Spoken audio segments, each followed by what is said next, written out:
Bboy News, Red Bull BC1. Now, Red Bull is over and there's been a couple of very interesting things about Red Bull this year. Today we're talking about some of the many things that you probably missed at Red Bull BC1. And we're not just talking about Issei being the supposed nice guy and b-boying and calling a bite on a front flip.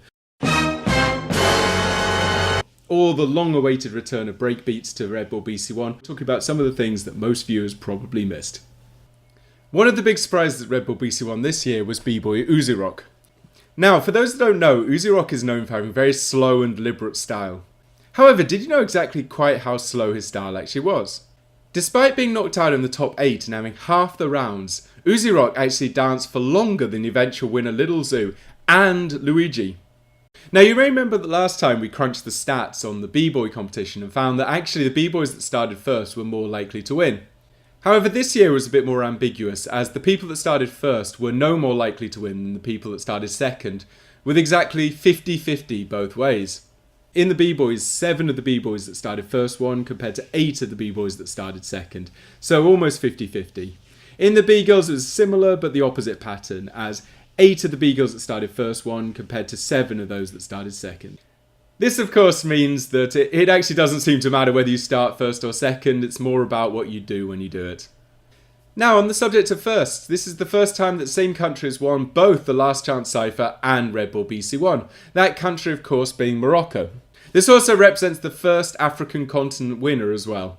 Any fans of this site know that I often say how terrible the b-boy rankings were, and this year they were no exception, as they didn't predict a single finalist. The highest ranking b-boy in the top 4 was of course Vic, who got eliminated there. However, while that was true for the b-boy competition, surprisingly they accurately predicted that b-girl Ami would win the b-girl competition. So, you never know. The Japanese dominance in the b-girl scene continues, as for the first time ever, the same country had 3 spots in the top 4 of a Red Bull BC1 competition. Something that has literally never happened before. However, having 2 of the top 4 is quite common, as the b-boy powerhouses of USA, South Korea and France have all had 2 in the men's competition. One thing that the women couldn't manage, however, was an all-Japan or all-French final, something that the men's have had. Back in 2004 and 2007, the final ended up being USA versus USA. Now, many people think that Luigi entered Red Bull BC1 for the first time. However, Luigi has actually entered before, almost 10 years ago. However, for both him and Little Zoo, it's their first time getting to the final, as both were knocked out in the top 4 in their last competition.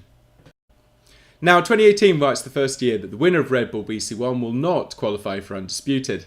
As I said in my previous Bboy News, there has been a dispute over judging which led to Red Bull BC1 leaving Undisputed. Naturally, it would have been nice to see Little Zoo there, so hopefully he can still qualify from one of the other competitions. So, that's our facts for Red Bull BC1 2018. Did we miss anything? Or anything you'd like to add? Personally, for us, the most valuable b-boys were Uzee Rock and Luigi, who were awesome the entire competition. Although, shout out to Little Zoo for winning the competition. So, please let us know any other thoughts about Red Bull BC1, and this is Flo Angel signing out. Peace.